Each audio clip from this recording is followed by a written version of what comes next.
제가 태어나기는 흥해읍에서 태어났습니다. 흥해읍 성곡이라는 지역인데 그게 한센시 병이 있는 나환자촌입니다. 그건 이유가 아버님, 어머니 결혼하실 때가 56년인가 7년인가 그쯤 되시는데 한국전쟁 끝나고 난 뒤에 유엔 원조병원에서 만나서 결혼을 하셨다 그러거든요. 아버님은 약재실에 근무하셨고 어머님은 간호부였습니다. 그래서 대구서 사시다가 포항에 왔던 자리가 한센시병 나환자촌에서 일을 하셨는가 보더라고요. 그래서 그때 사시던 어떤 어른들은 새댁이라 불러요, 어머니를. 새댁이가 새벽 2시 돼도 오라 그러면 엄마 아버지가 왔었다고 합니다, 일하러.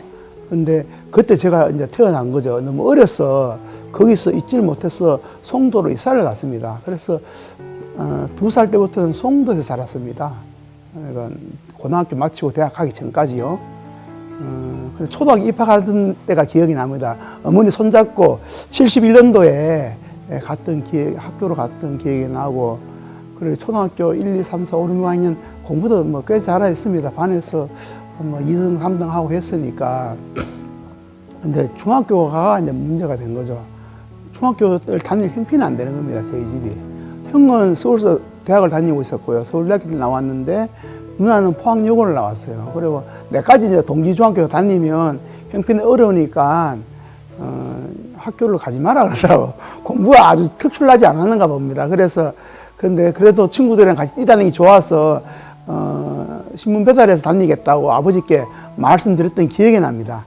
내가 버려서 내가 다니겠다고. 그때가 가장 큰 용기 있는 말이었습니다. 근데 고등학교 들어가서는 이제 성적이 좋으면 학비가 면제받는 제도가 생겼습니다. 그래 고1, 고3 다 같이 이제 학교에 면제받았죠.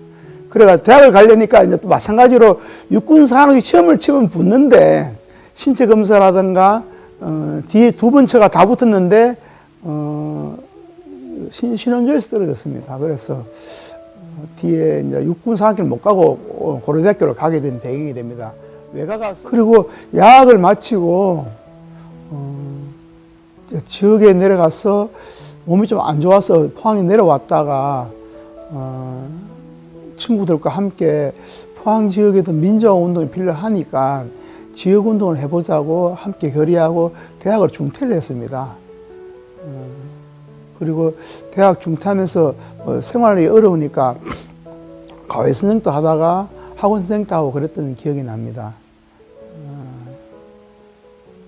근데 그 젊은 친구들과 함께, 내 동지들과 함께 만들었던 게 이제 포항민주청년회인데, 포항민주청년회에서 지역의 5.18 그리고 8.15 여러 가지 큰 행사들을 평화통일운동 그리고 그 당시에는 반독재운동 이런 것들을 하면서 경찰하고 싸우기도 하고 육구리에서 데모를 하기도 하고 그랬던 기억이 납니다. 그 뒤로 이제 대구 경북 민주청년단체협의회 의장을 맡게 됐는데 나름대로 머리가 나쁜 놈은 아니어서 포항 지역에 있는 여러 가지 아젠다 그리고 정책, 민주화 운동을 위한 여러 가지 조직 이런 만드는데 중점을 뒀고요. 그래서 문경, 상주, 예천, 안동, 경주, 경산, 대구 이 전체를 묶어서 그 대표를 맡기도 하고 그랬습니다. 그게 나름대로 의미가 있는 민주운동 역사이기도 하고, 그 뒤로는 이제 포항민주청년회가 포항KYC로 바뀝니다. 바뀌어서 허대만 동지하고 함께 포항지역 청년운동을 만들었고, 다시 만들었고, 시민사회운동을 다시 재부활시켰습니다. 그때 송도 백사장 유실되어서 문제 해결을 위한 대책이 만들 때 허대만 동지하고 저하고 열심히 했던 기억이 나고 저한테는 그게 큰 보람입니다. 아마 허대만 동지도 그게 큰 보람일 겁니다. 포스코로부터 포항 지역에 송도에 있는 여러 가지 상가 주민들을 위해서 보상도 받고 지금 만들어진 잠재 모래를 다시 복토를 했지 않습니까? 그 다 그 당시에 시작했던 사업이어서 그 볼 때마다 저는 흐뭇함을 가지고 있습니다.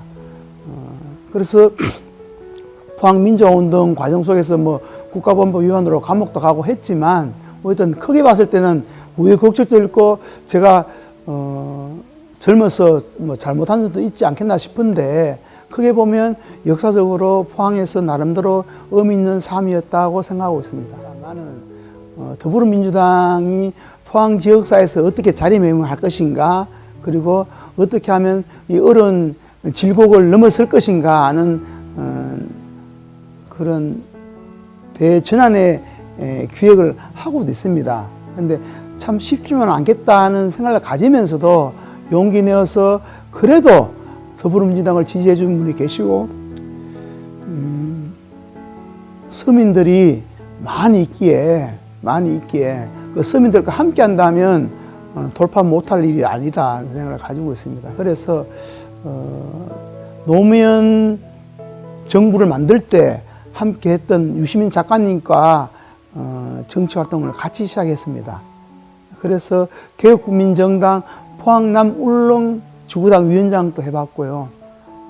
개혁국민정당 경북도 추진위원장도 해서 유시민 작가님 서울에서 대표 맡으실 때 경북은 제가 담당을 했었습니다. 그래서 그 이후로 이제 열린우리당 지금 와서는 더불어민주당과 함께하는 여러 가지 계기가 되었다고 생각합니다. 유시민 작가님과 함께 개혁국민정당을 만들어서 노무현 대통령을 직접 단일시켜본 그 경험은 진짜 하늘을 나듯이 기쁩니다. 포항에서도 어렵지만도 더불어민주당 유승찬 후보가 한번 큰 일을 내봤으면 좋겠습니다. 한국환경공단 관리이사 시절인데요. 그게 2006년에서 2008년까지 했습니다. 노무현 정부 때 이제 그 역할을 했었는데, 노무현 정부 때 개성공단에 이제 문이 열린 거예요. 문이 열렸는데 거기에도 환경시설이 있습니다. 소각로와 3만 톤짜리 하수 처리장이 있습니다. 공장 폐수 처리장인데요. 그 운영을 제가 하는 걸로 해서 통일부에서 받아왔습니다. 한국환경공단에서 했던 여러 가지들 중에 지금 아마 주부님들은 다 알고 계실 거라고 생각하는데 탄소 포인트 제도라고 있습니다. 요즘은 탄소 중립 포인트 제도라고 하던데, 탄소 포인트 제도를 기획한 사람이 접니다.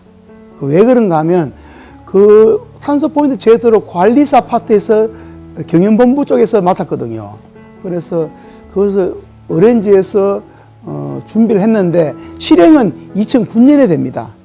법이 만들어지고 한 거는. 그래서 지금은 그 활성화돼가 모든 아파트에 전기를 전락하면 그걸 돈으로 환급해 줍니다. 그 탄소 포인트 제도를 처음으로 기획한 사람이 우리 팀이라는 거예요. 그게 저한테는 큰 자부심으로 남아 있습니다. 그리고 개성공단의 여러 환경시설을 제가 맡아서 했던 거. 근데 그 문재인 정부 들어서서 다시 그걸 하려다가 남북 관계가 깨어지는 바람에 지금은 이제 북한하고는 대화가 안 되지 않습니까? 그래서 제가 쓴 논문이 환경을 가지고 남북 협력을 하는 거예요. 제 논문이, 석사 논문이. 그래서 언젠가는 제 석사 논문이 쓰일 때가 있을 거라 생각합니다. 왜냐하면 대동강물도 깨끗하게 해야 되고요. 북쪽에 있는 하늘도 대기 오염도 깨끗하게 해야 되고요. 다 우리 같은 민족의 영토지 않습니까? 그걸 하면서 서로 화해할 수 있는 그런 사회적인 시스템을 만드는 게 미래라고 생각하고 있습니다. 앞으로 그 미래에는 내가 했던 역할들이 쓰일 때가 있을 거라 믿고 있습니다. 유엔이 멀리 있지 않습니다. 유엔이란 범세계적인 정부기구가, 물론 우리나라도 유엔에 참여가 있고 모든 200여 개의 국가가 유엔에 참여하잖아요. 유엔에서 만든 2007, 8년도에 만든 목표가 지속가능 발전 목표라고 있습니다. 그걸 영어로 SDGs라 그래요. Sustainable Development Goals, 목표라는 소리죠. 그래서 SDGs 중에 지속 가능한 발전을 어떻게 할 것인가가 핵심인데, 그러면 모든 시장 경제 시스템이 전 지구상의 모든 거가 지속 가능하려면 환경과 사회적 가치와 지배 구조가 민주화된다는 거예요. 지속 가능하게끔. 그럼 뭐냐면 환경 문제도 없어야 되고, 그리고 사회적 가치, 여성 인권 신장, 노동 인권, 그리고 양극화 문제 해결, 그리고 성평등, 이 모든 문제가 사회적 가치입니다. 그 사회적 가치를 정상적으로 모든 국민들이 받아들일 수 있는 구조. 그리고 지배 구조로 하면 시장 경제 사회는 주식만 남습니다. 주주총회를 통해서 모든 게 이루어집니다. 포스코도 마찬가지죠. 그런데 주주총회 중심보다는 그 이해관계자, 포스코를 둘러싼 아니면 다른 기업을 둘러싼 이해관계자, 지금 에코프로 때문에 어떤 그 기업인이 구속됐다고 많은 단체에서 서명받고 있지 않습니까? 그것처럼 포항시민도 포항 지역에 있는 산업단지의 이해관계자예요. 왜냐하면 대의 오염이 되면 폐해를 벌이는 게 당연하지 않습니까? 그런 것처럼 돈 관계만 있는 것이 아니라 여러 가지 복잡한 사회적 가치가 섞여져 있는 그런 이해관계가 이제는 주류가 된다는 거죠. 그것이 지배구조가 된다는 겁니다. 포항시와 포항시의회와 포항시민들, 그리고 기업인, 그리고 여러 협력기관들, 유관기관들, 시민사회단체, 노동조합, 이 모든 것들이 지배구조에 들어간다는 겁니다. 그래서 그런 지배구조 조직들과 함께 거버넌스를 해야 된다는 게 ESG의 마지막입니다.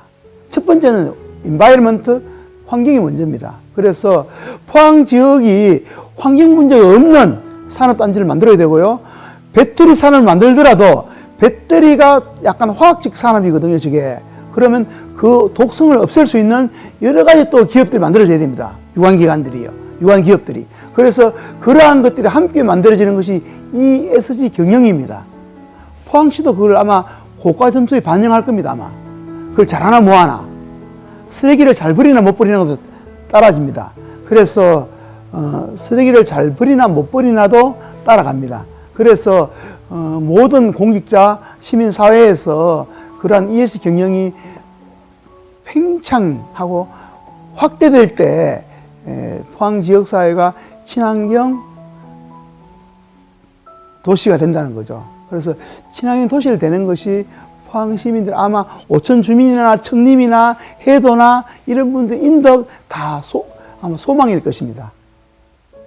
저는 제 말씀을 잘 들어보면 제가 갖고 있는 정치 철학은 낱말 용어로만 지역 공동체가 아니라 양극화되어 있는 서민들의 삶을 어떻게 공동체 일원으로서 생업을 잘 되게끔 할 것인가, 이런 고민을 당연히 하는 것이 위정자와 정치인들의 몫이라 생각하고 있습니다. 물론 자유를 기반으로 활발한 일상생활을 돌아가게끔 하는 것이 저는 제 역할이라 생각하고, 또 한편으로는 제가 인생 철학 중에 가지고 있는 것이 부모님한테 배웠던 사랑입니다. 예를 들면 다른 사람의 마음속에 들어가서 그 사람의 처지에서 바라보는 게 저는 사랑의 한 방법이라 생각하거든요. 그래서 애인, 사람을 사랑한다는 것은 그 사람의 처지에서 바라보는 처근치심에서 시작된다고 생각하고 있습니다. 제가 갖고 있는 그런 인생 철학과 함께 앞에 이야기했던 정치 철학을 같이 겸비해보면 지역사회에서 서민들이 때거리 걱정 안 하고 가정적으로 슬픈 일이 없는, 눈물이 없는 그런 일상을 꾸려갈 수 있게끔 도와주고 밀어주고, 다시 쓰러진 사람이 있으면 재도약할 수 있게끔 발돋움도 만들어주고 하는 것이 저는 정치인의 임무와 역할이라고 생각하고 있습니다. 그래서 그 역할을 잘해보고자 이번에 더불어민주당의 후보로 등록할 것입니다. 꼭 유승찬을 기억해 주시고, 제가, 틀린 길이 아니라고 확신하기 때문에, 서민들과 함께, 포항 지역 시민들과 함께 지역사회의 확실한 변화를 이끌어 가고자 할 것이니까 부디 유승찬의 정치 철학을 보고 정책을 보고 판단해 주시고 도와주실 부탁드리는 바입니다. 감사합니다.